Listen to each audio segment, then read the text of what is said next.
We're on a ship. Yay! But did you know the average cruiser gains 5 to 10 pounds on a week-long cruise? What? We can't do that. We have diabetes. We can't afford to gain weight. Luckily, we know what to do to avoid it. Diabetes sucks. But at Simply Diabetes, we can help you manage your diabetes cheaper and easier. We are not medical professionals. We are people with diabetes, just like you. Welcome. If you find this information useful, give us a like, subscribe to the channel, and tell your friends about us. This is our first ever cruise. We've embarked in Barcelona, and for a week we've been on the water, visiting several cities. If you've never done it, I hope you get a chance to try it.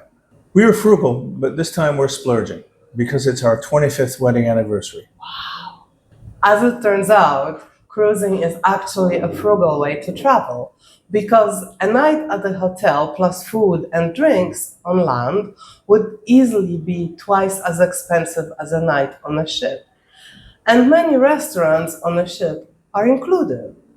Plus, we get to see so many exciting cities on the Mediterranean. So we are thrilled. But from the diabetes perspective, a cruise can be a challenge. There's so much food everywhere, and most of it is scary carby. It all looks very tempting, so we need to be careful. This doesn't mean we won't enjoy ourselves. We definitely do. But we try to be smart about it. Nobody goes on a cruise to lose weight. But if we can avoid gaining any, that's already a success.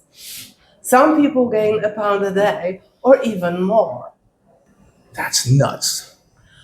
We definitely don't want to do that. So we decided to relax a little bit about weight and give ourselves a tiny bit of slack on sugar.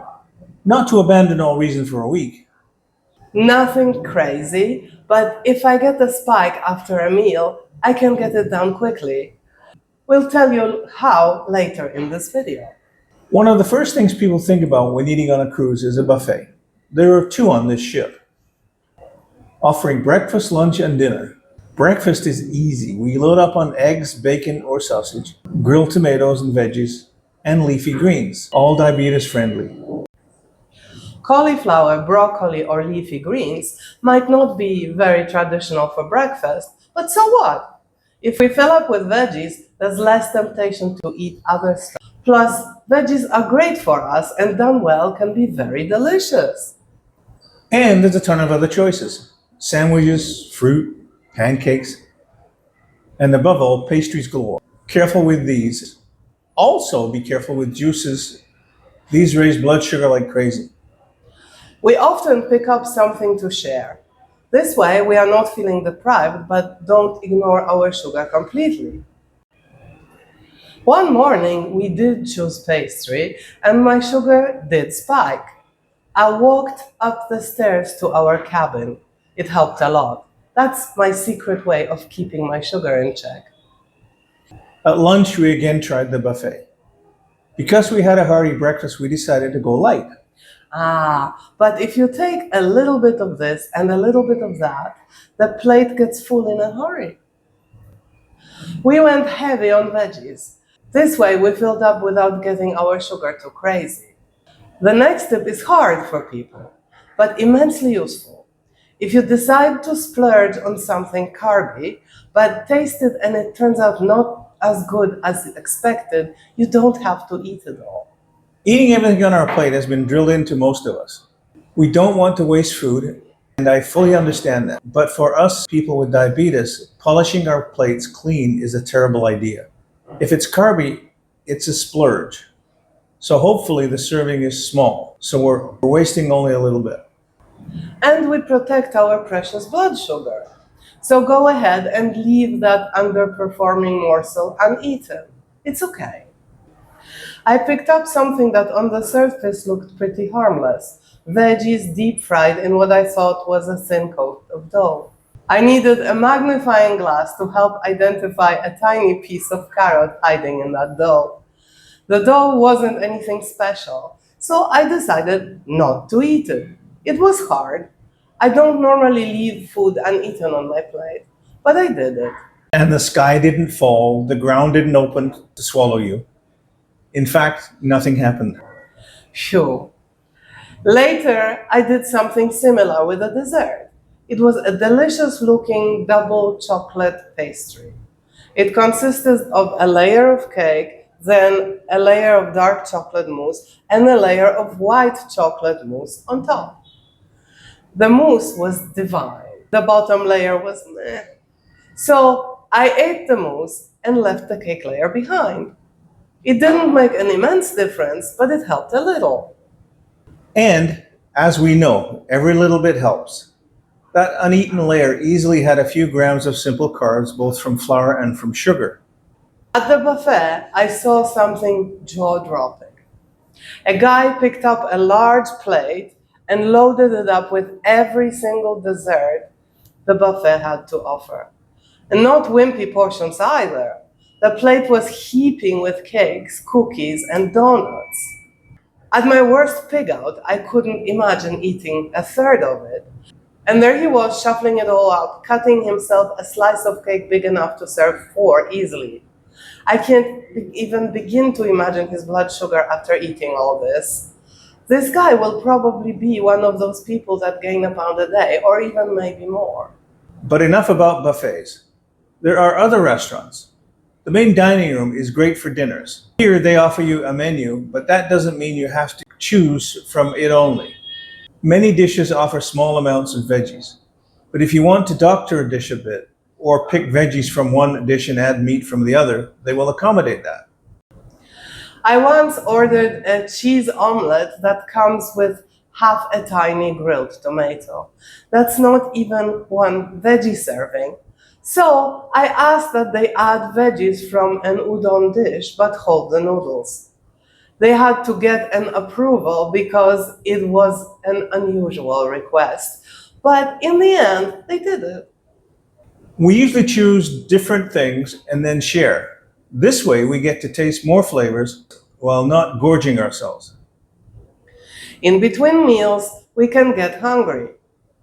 I did get ravenous once. This being a cruise ship, there's always something to eat. Unfortunately, the only things I could find were definitely not good for me.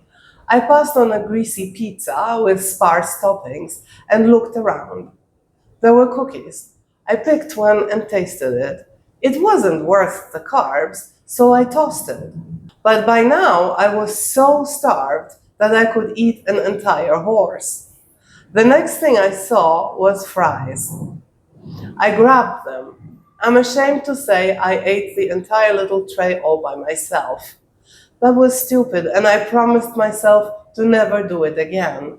I know now that if I get to the point where I'm so hungry I'll eat anything, it will be a disaster. So better to avoid getting this hungry.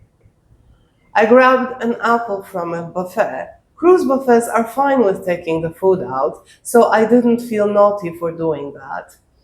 And now, if I get hungry, I have something that won't derail me.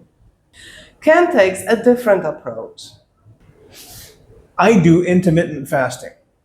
I eat a generous breakfast and then I'm good until dinner. Intermittent fasting is not for everyone, so check with your doctor before you go this route. So that's it about food. Now let's talk about moving. The ship has a gym and fitness classes. We could do that, but the classes tend to be at inconvenient times and take a long time. And the gym, well, we didn't feel it was for us. Yet exercise is the one thing that allows us to splurge on food. Here's a secret I found: stairs. You can walk from the lowest deck of the ship to the top and back again, and you can count on your fingers the number of people you meet there. And you'll still have fingers left over. So I walked from our room to the show and then back.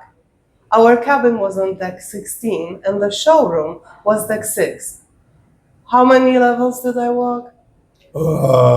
10? No, because 13 is an unlucky number. Nobody wants to stay on deck 13. So there isn't one. I only walked 9 levels, which is plenty. Trick question.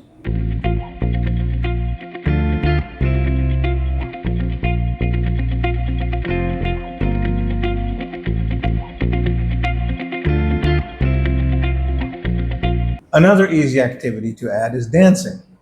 There's a party every night. If you're a horrible dancer, nobody cares. We definitely aren't fabulous at it, but that doesn't mean we can't have a good time.